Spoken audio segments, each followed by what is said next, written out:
Silk നൂലാക്കും. Cotton അല്ലേ ഇത്? Cotton അല്ല, ഇത് സിൽക്കാണ്, ഒറിജിനൽ സിൽക്കാണ്.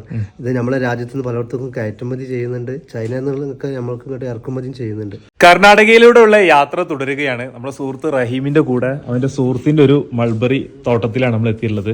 റഹീമത്തിനെ കുറിച്ച് ഒന്ന് എക്സ്പ്ലെയിൻ ചെയ്ത. ഇതിപ്പോ ബാച്ച് കഴിഞ്ഞ് വരും. ഏകദേശം 24 ദിവസത്തെ തീറ്റ കൊടുക്കലും മോൾഡിങ് കൂടെ ബാച്ച് കഴിഞ്ഞിട്ട് ഇപ്പൊ കൂടെടുക്കുകയാണ്. ഇതാണ് സംഭവം. ഇതാണ് സിൽക്ക്.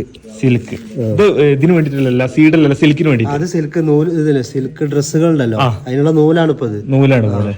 അപ്പൊ നമ്മളെ ഫാമിലുള്ള പുഴുക്കളൊക്കെ ഇങ്ങനെ കൂടി കൂട്ടി വരും. ഇവിടെ തന്നെ ഉണ്ടാവും പുഴുക്കൾ. ഇതാ നമ്മളെ പുഴുക്കൾ ഇതേമാതിരി വലിയ സൈസിലേക്ക് വരില്ലേ, പട്ടുനൂൽ പുഴു. ഈ സാധനം നമ്മൾ കൊണ്ടുവന്ന് വളർത്തിക്കൊണ്ടിരിക്കുന്ന സാധനം. നമ്മളിപ്പോ ചെറുതാണ്, ഒരു മാസത്തോളമായി ഇപ്പൊ. ഈ സാധനം ഇതാണ് കൂട് കൂട്ടിയിട്ട് ഇതേപോലെ ആകുന്നത്. അപ്പൊ ഇത് കൊണ്ടുവരുന്ന ബാച്ചിൽ കറക്റ്റ് തീറ്റ കിട്ടാത്തോണ്ട് അൺസൈസ് ആയിട്ട് വരുന്നത്. ഇതില് എല്ലാ ബാച്ചിലും കുറച്ചെണ്ണൊക്കെ ഇതേപോലെ ബാക്കിയോ കൂട്ടാത്തത്, അല്ലെങ്കിൽ നേരത്തിന് കൂട് കൂട്ടാത്തതൊക്കെ ഉണ്ടാവും. ഇത് നേരത്തിന് കൂട് കൂട്ടാതെ നടക്കുകയാണ്. ഇത് ചിലപ്പോ മുട്ടയിനെ കൂട് കൂട്ടും, അല്ലെങ്കിൽ ഇത് അവസാനം ഇതേപോലെ വലിച്ചെടുത്തിട്ട് ഒഴിവാക്കും അല്ലെ. ഇത് നെട്രിക. ഇത് ഇവര് ഈ നൂല് നോക്കാനുള്ള ഒരു ടെൻഡൻസി കാണിക്കും ഈ പുഴുക്കള്. എത്ര ദിവസം കഴിഞ്ഞാലാവുക? അത് ഏകദേശം ഒരു 20 ദിവസം ആകുമ്പോ നമ്മൾ കൊണ്ടുവന്ന് 20 ദിവസം ആകുമ്പോഴാണ് നൂല് നോക്കാൻ തുടങ്ങുന്നത്. ആ സമയത്ത് നമ്മൾ ഈ നെട്രിക അത് ഇങ്ങനെ ഓരോന്ന് ഇതിന് മേലെ ഇങ്ങനെ വെക്കും. ഇതിന് മേലെ ഇങ്ങനെ വെക്കണതാ. ഇങ്ങനെ ഓരോന്നിന്റെ മേലെ ഇങ്ങനെ പുഴുക്കളെ മേലെ തീറ്റ വെച്ച് കൊടുക്കണ പോലെ തന്നെ അതിന് മുകളിലോട്ട് വെച്ച് കൊടുക്കണതാ. ഇപ്പൊ അത് അതിൽ കയറി പിന്നെ ഇത് കൂട് കൂട്ടി ഇപ്പൊ കഴിഞ്ഞ് ഇതിന്റെ പ്രോസസ്സിങ് കഴിഞ്ഞ്. അതായത് നമുക്ക് ചെറിയ ക്ലാസ്സിൽ പഠിക്കാണ്ടല്ലോ, മുട്ട, ലാർവ, പ്യൂപ്പ, പൂമ്പാറ്റ എന്നുള്ള സ്റ്റേജ്. ഇതിലിപ്പോ ഇത് പ്യൂപ്പയെന്ന് പൂമ്പാറ്റയൊക്കെ മാറണ കൊക്കൂണാണ്. ഇതിനുള്ളിൽ പ്യൂപ്പ ഉണ്ടാവും. ഇത് കട്ട് ചെയ്താൽ അതിനുള്ളിൽ പ്യൂപ്പ ഉണ്ടാവും. അതൊരു 12 മുതൽ 14 ദിവസം കഴിഞ്ഞാൽ ആ പ്യൂപ്പ ഇത് കൊക്കൂണ് പൊട്ടിച്ച് പുറത്തേക്ക് വന്നിട്ട് പൂമ്പാറ്റായിട്ട് പാറിപ്പോവും. അതാണ് അതിന്റെ പ്രോസസ്സിങ്. ആവണ മുമ്പ് തന്നെ നമ്മൾ ഇത് സെയിൽ ചെയ്ത് മാർക്കറ്റിലെത്തി അവര് പിന്നെ കൊണ്ടുപോയി നൂലാക്കും, സിൽക്ക് നൂലാക്കും. പലവരും പറഞ്ഞാണ് ഇത് കോട്ടൺ അല്ലേ ഇത്? കോട്ടൺ അല്ല, ഇത് സിൽക്കാണ്, ഒറിജിനൽ സിൽക്കാണ്. ഇത് നമ്മളെ രാജ്യത്ത് നിന്ന് പലയിടത്തും കയറ്റുമതി ചെയ്യുന്നുണ്ട്. ചൈനയിൽ നിന്നൊക്കെ നമ്മൾക്ക് ഇങ്ങോട്ട് ഇറക്കുമതിയും ചെയ്യുന്നുണ്ട്. ഇവിടെ എത്ര DFL ആയിരിക്കും വെച്ചിട്ടുണ്ടാവുക? ഇവിടെ 80 വെച്ചിട്ടുള്ളൂ. 80 വെച്ചിട്ടുള്ളൂ. തണുപ്പ് കാലം ആയതുകൊണ്ട് കുറെ വെക്കാം.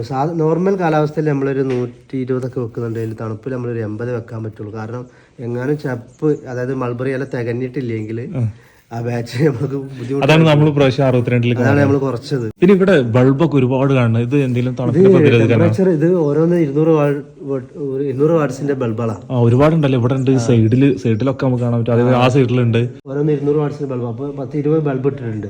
അതിനുള്ള ടെമ്പറേച്ചർ മാക്സിമം കുറക്കാനും ഇത് ചെയ്യാനും വേണ്ടിയിട്ട്, മെയിൻറ്റെയിൻ ചെയ്യാൻ വേണ്ടിയിട്ട് ചെയ്ത.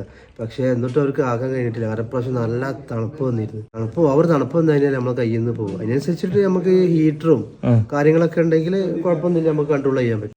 നല്ല വൃത്തിയുള്ള കൂടാണ്. ഇങ്ങനെ ഓരോന്ന് ഇങ്ങനെ എടുക്കണം അല്ലേ. ഈ സമയത്തൊക്കെയാണ് നമുക്ക് ലേബറിന്റെ ആവശ്യം വരിക. ആവശ്യമുള്ളത് ഈ പണിയിൽ ഏറ്റവും വലിയൊരു റിസ്ക് ഈ ഒരു സമയത്താണ്. ഇതിങ്ങനെ ഓരോ പെറുക്കിയെടുക്കല്ലേ. ഇത് എല്ലാറ്റിലും നമ്മൾ കയ്യെത്തണ്ടേ. ആയിരക്കണക്കിന് കൊക്കും ഉണ്ടാവും. ഒരു കൊക്കു, അതായത് 1 കിലോനിക്ക് തന്നെ ഏകദേശം 500 കൊക്കൂണ് വേണം ആവാന്. അപ്പോൾ എത്ര പോരുണ്ടാവും? 10,000 കൊക്കുണ്ട്. ഇതിമെല്ലാം നമ്മളെ കയ്യെത്തണ്ട. അപ്പൊ ഈ സമയത്ത് ശരിക്കും ലേബേഴ്സിന്റെ ആവശ്യം വരും. ചപ്പ് വെട്ടി കൊണ്ടല്ലേ മാത്രമല്ല, അത് അൺസ്കിൽഡ് ആയിട്ടുള്ള ആൾക്കാർക്കും ചെയ്യാം. വൃത്തിയും കാര്യങ്ങളും ഉണ്ടായാൽ മതി. പക്ഷെ ഇത് സ്കിൽ തന്നെ ആണല്ലേ. ഇത് കുറച്ച് സ്കില്ല് വേണം. സ്കില്ലെന്ന് പറഞ്ഞാല് ഇരുന്ന് ചെയ്യണം. ഇതിലിപ്പോ ഇത് കണ്ടില്ലേ, ഇത് പുഴുക്കളെ കാട്ടാണ്. ഇത് ഇതിന് പെടാതെ എടുക്കണം. ഇത് നല്ല ഫസ്റ്റ് ക്വാളിറ്റി സാധനമാണ്.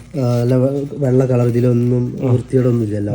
അപ്പൊ ഈ പുഴുക്കൾ ചിലപ്പോൾ ഇതിന്റെ മേലെ കൂടി ഇങ്ങനെ കൂട് കൂട്ടാൻ നടന്നിട്ട് ഇങ്ങനെ ഇതിന് മൂത്രം ഒഴിക്കുക. അതുപോലെ കാട്ടിടും. ഇത് കാട്ടാണ് പോകുന്നത്. അങ്ങനെ ഇട്ടുണ്ടെങ്കിൽ ഇത് സെക്കൻഡ് പോകും. അപ്പൊ ഈ വെള്ള കളർ മാറിയിട്ട് അതിന് ചെറിയ ലൈറ്റ് അപ്പൊ സെക്കൻഡ് പോകും. ഇതിപ്പോ ഒരു 600 രൂപ വില കിട്ടുന്നിടത്ത് അപ്പൊ നേരെ 200 കുറയും. അപ്പൊ ഇത് എടുക്കുന്ന സമയത്ത് നല്ല ശ്രദ്ധിക്കണം. നമ്മളെ കൈ വൃത്തിയാണ്. ഒരുപാട് ശ്രദ്ധിക്കാനൊന്നുമില്ല. പക്ഷെ ഒന്ന് അതിൻ്റെതായ വൃത്തിയിൽ ഗ്രേഡ് തിരിച്ചെടുക്കണം. First second. എന്നാലും അവിടെ മാർക്കറ്റിൽ നല്ല വില കിട്ടുള്ളൂ.